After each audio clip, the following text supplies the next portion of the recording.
Assalamualaikum warahmatullahi wabarakatuh.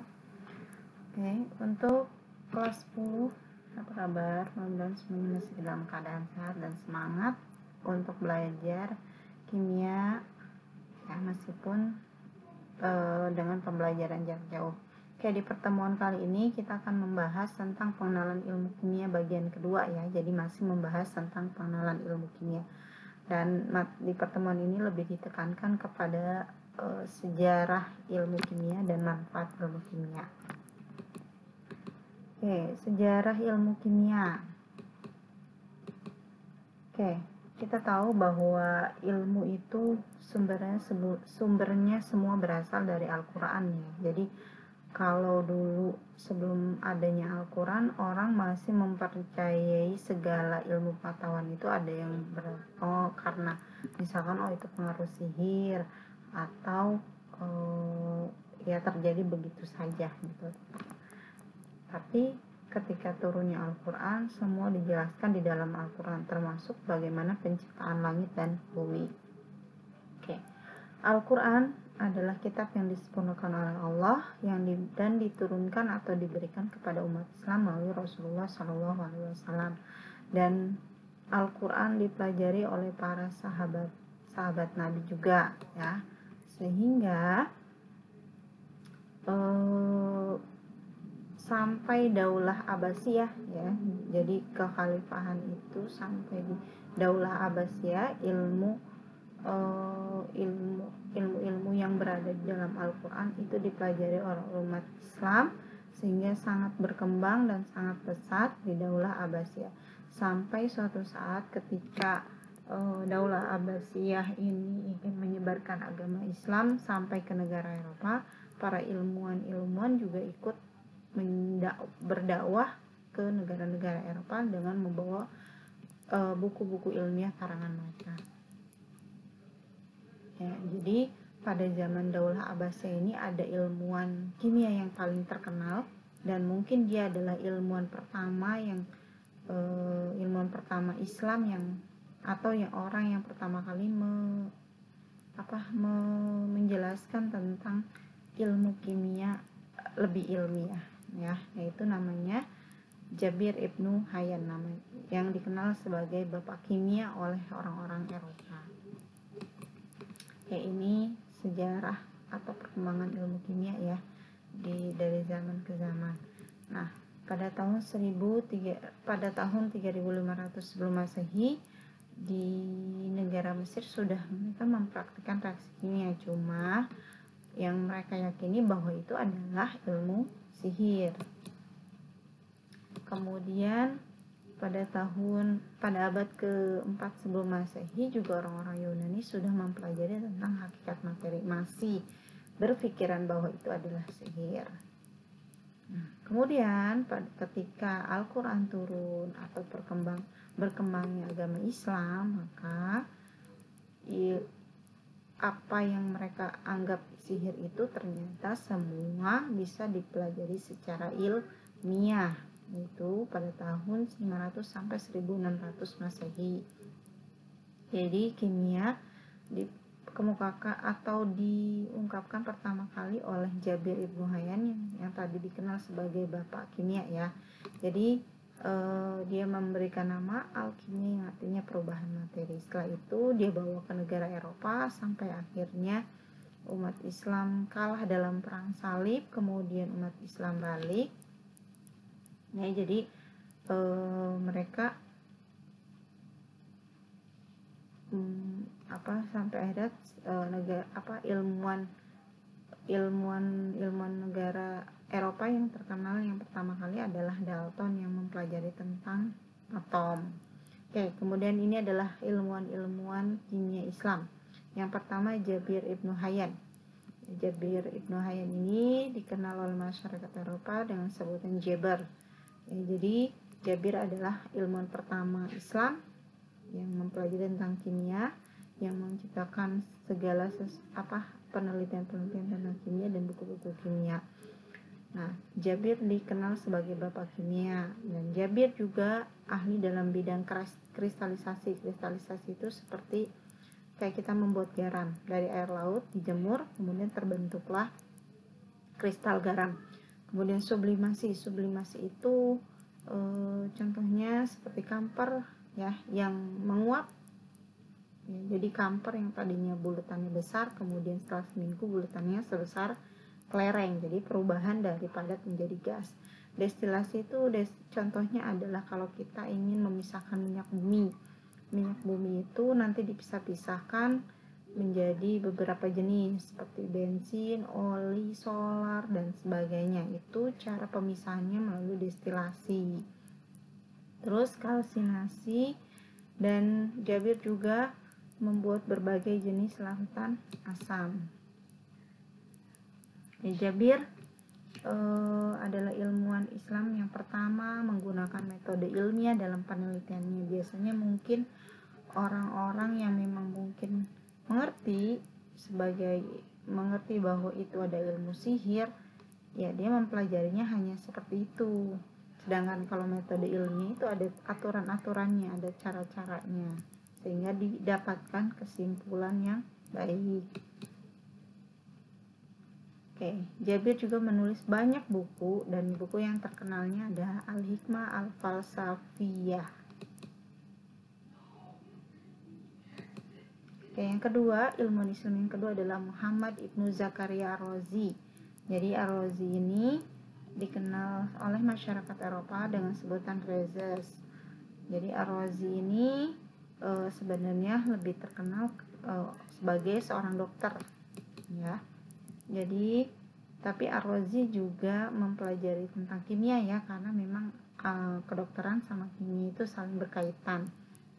Dia menciptakan buku panduan tentang penggunaan laboratorium kimia, dan buku tersebut banyak digunakan oleh sarjana sains barat ya, mungkin juga sampai saat ini. Ar-Razi juga menciptakan asam sulfat itu yang terdapat dalam air aki, kemudian menciptakan etanol itu adalah alkohol. Oke, yang ketiga, ilmuwan Islam yang ketiga adalah Dr. Ahmad Zewail. Dr. Ahmad Zewail ini muncul pada abad ke-20, dan dia juga mendapatkan Nobel Kimia pada tahun 1999. Jadi Ahmad Zewail ini mendapatkan Nobel itu didapatkan kalau dia melakukan sesuatu yang pertama kali dan bisa dimanfaatkan oleh orang banyak, atau menemukan ilmu yang pertama kali. Nah, kenapa dia mendapatkan Nobel? Dr. Ahmad Zewail ini mendapatkan Nobel karena menciptakan suatu penelitian tentang pergerakan atom yang disebut femtokimia. Nah, dia hanya meneliti tentang pergerakan atom dengan lambat ya. Jadi dia tidak ada satupun manusia yang bisa melihat atom. Jadi Dr. Ahmad Zewail ini hanya melihat pergerakan atom dan mungkin terdeteksi melalui alat femtokimia. Oke, itu 3 ilmuwan Islam yang paling terkenal ya. Oke, kemudian bagaimana sih hubungan kimia dengan ilmu pengetahuan yang lain, dan kemudian manfaatnya dalam hubungannya dengan ilmu pengetahuan yang lain. Nah, ini tuh ilmu kimia ini banyak sekali berhubungan dengan ilmu-ilmu yang lainnya ya. Di biologi misalkan berkaitan dengan pertanian, menciptakan pupuk, pestisida. Kemudian di kedokteran biasanya berkaitan dengan farmasi ya, obat-obatan. Kemudian di fisika berkaitan juga dengan elektronika. Kemudian geologi ya, jadi banyak sekali manfaatnya. Kita jelasin nanti manfaatnya apa aja. Oke, nah ini di bidang pertanian tadi yang sudah saya jelasin. Ini adalah pupuk, ini juga pupuk dan pestisida.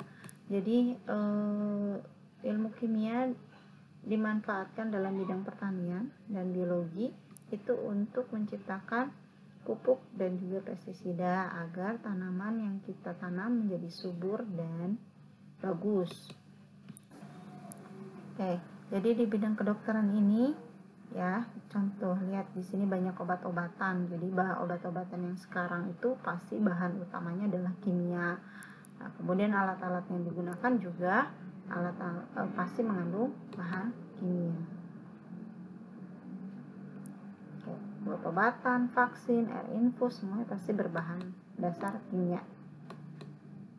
Kemudian di bidang industri, kita lihat gambarnya macam-macam, ada kain dengan warna macam-macam, kemudian ada pipa paralon, ada cat dengan berbagai macam warna, kemudian ada make up.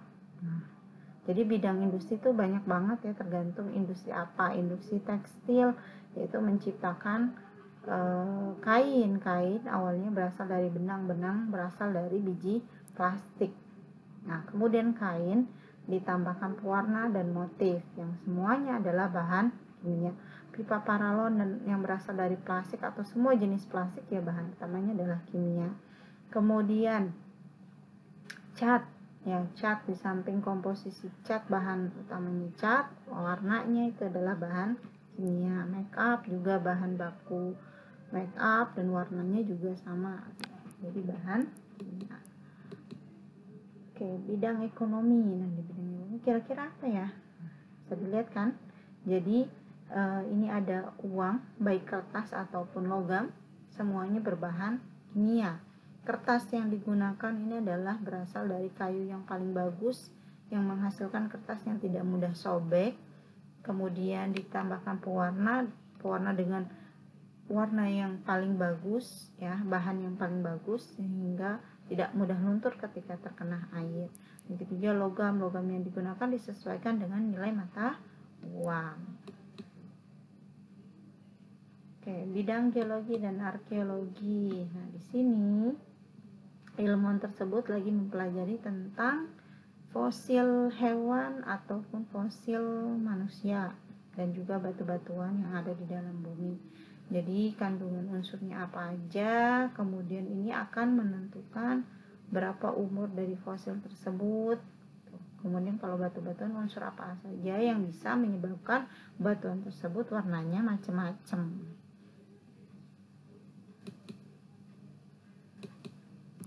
Oke, jadi itu tadi ya peranan ilmu kimia dalam ilmu-ilmu yang lain dalam berbagai bidang.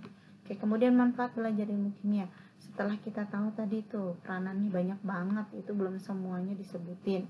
Jadi harusnya kita menambah rasa syukur kita dan keimanan kita kepada Allah, dan cinta kita juga kepada Allah, sehingga kita sadar bahwa kita bukan apa-apa dan semua kejadian yang ada di alam ini berdasarkan kehendak Allah dan semua bisa dipelajari secara ilmiah kecuali yang berkaitan dengan ketuhanan ya.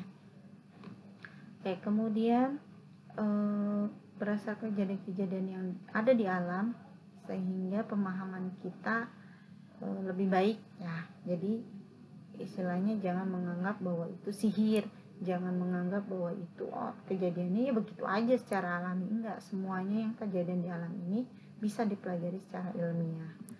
Kemudian kita bisa mengubah bahan alam menjadi produk yang lebih berguna untuk memenuhi kebutuhan kita. Jadi kalau tadi produk-produk yang diciptakan atau segala sesuatu yang diciptakan dari bahan kimia biasanya akan ada efek negatifnya.